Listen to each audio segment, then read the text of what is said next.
В этот субботний день активные молодые татары из клуба «Янарыш» нашли себе занятие по душе. Московские активисты не хотят просто сидеть дома, а вот уже в который раз предпочитают провести свое время с пользой, поучившись уму-разуму у взрослого поколения. Как мотивировать молодежь не забывать свои татарские корни, чтобы они помнили об этом? Вкусный чай, сладости, застольные беседы, теплая осень в самом разгаре.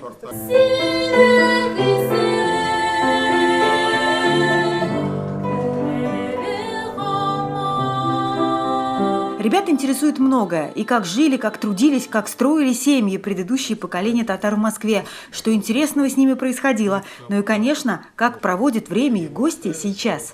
Каждый из нас очень благодарен им за то, что они тоже в свой выходной день выбрались поговорить с нами, научить нас чему-то, выразили нам глубокую благодарность, что мы проводим такие вечера, и мы им очень сильно благодарны за то, что они с нами, поддерживают нас и в какой-то степени восхищаются нами и вдохновляют нас, так как они говорят, что мы все можем. За разговорами время летит незаметно, к тому же столько общих тем, несмотря на значительную разницу в возрасте. Второй или третий год уже образуют такие вечера. Эти вечера для нас праздник. Это народ приходит с каждым разом больше и больше. Такие встречи нужны.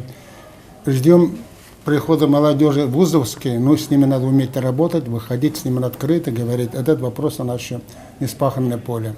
Интересует молодых и чем занимаются дети и внуки их гостей. Например, у Марсабы сын успешный компьютерный дизайнер, дочь экономист, а Меймуна Апа Мубаракшина сама бывший педагог и знает, как и чем заинтересовать в разговоре молодежь. Я с молодежью работала, все время были у меня, как обычно, берешь 6 по 10, по 11 класс.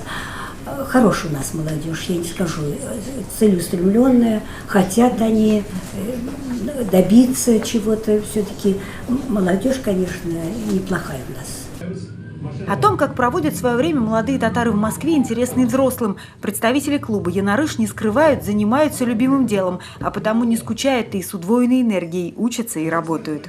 Есть такие проекты, как литературные вечера, как кинопоказы. Также мы движемся в ногу со временем и организовываем проекты «Татарские квесты». И мы очень рады, что у нас есть благодарная публика, есть люди, которым мы дарим наше тепло и несем эти знания, и их становится все больше и больше. А также у нас замечательная команда, мы их очень ценим и любим. И главное, хотим сказать спасибо взрослым и пожилым людям, которые нам помогают в этом, оказывают нам большую поддержку. Чык-чак, мед, губадья – традиционное угощение за татарским чайным столом. И хотя сегодняшняя встреча приурочена к Международному дню пожилых людей, ребята договариваются со старшим поколением обязательно встретиться вновь на литературных вечерах и кинопоказах, вне зависимости от того, какая дата на календаре. Дина Газалиева, Александр Ярошов, Виталий Лукьянов, ТНВ, Москва.